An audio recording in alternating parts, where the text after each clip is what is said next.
Hello दोस्तों, trigonometry का एक इम्पोर्टेंट क्वेश्चन है कि prove that cos 11 degree plus sign 11 degree बटा कोस 11 डिग्री माइनस साइन 11 डिग्री बराबर है tan 56 डिग्री।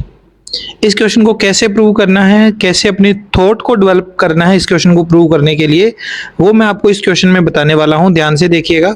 सबसे पहले और सबसे इम्पोर्टेंट बात है कि हमें इस पूरी जो लेफ्ट हैंड साइड को लेके चलना है और इसको हम 10 के पदों में लिखेंगे। हमें गिवन क्या है, कोस 11 degree plus sign 11 degree upon में कोस 11 डिग्री माइनस साइन 11 डिग्री। ये हमारी लेफ्ट हैंड साइड है। अगर हम इसको 10 के पदों में चेंज करना चाहते हैं तो हमें क्या करना होगा, कोस को लेना पड़ेगा कॉमन। हम कोस 11 डिग्री को ले लेते हैं कॉमन, तो यहां से बच जाएगा 1 प्लस साइन 11 डिग्री बटा कोस 11 डिग्री आएगा tan 11 डिग्री, tan 11 डिग्री आ जाएगा। सिमिलरली नीचे भी कोस 11 डिग्री को अगर हम कॉमन लेंगे तो ये बन जाएगा 1 माइनस tan 11 डिग्री। ये कोस वाला आपस में कैंसिल हो जाएगा।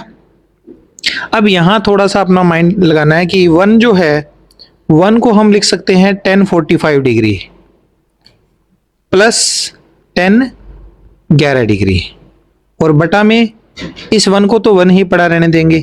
इस tan 11 डिग्री के मल्टीप्लाई में ऑलवेज एक 1 होता है, हमें पता ही है। किसी भी संख्या के मल्टीप्लाई में हमेशा 1 लिखा होता है, लेकिन वो हमें दिखता नहीं है। अब ये tan 11 डिग्री है, इसके मल्टीप्लाई में 1 है, उस 1 को हम लिख सकते हैं tan 45 डिग्री, क्योंकि tan 45 की वैल्यू 1 होती है, और इनटू में है tan 11 डिग्री। अब ये फॉर्मूला बन रहा है। फॉर्मूला क्या है,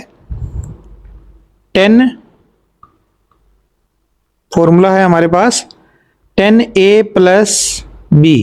इसका फॉर्मूला क्या होता है, tan a plus tan b और बटा में 1 minus tan a tan b।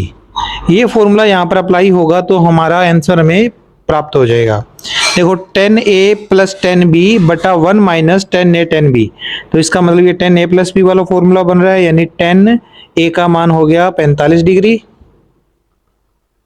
a का मान हो गया 45 डिग्री और प्लस में b का मान हो गया 11 डिग्री, तो ये आ जाएगा tan 56 डिग्री, जो कि हमारी राइट हैंड साइड थी। हमने प्रूव कर दिया ये क्वेश्चन। आई होप आपको ये सवाल अच्छे से समझ में आया है। Thank you.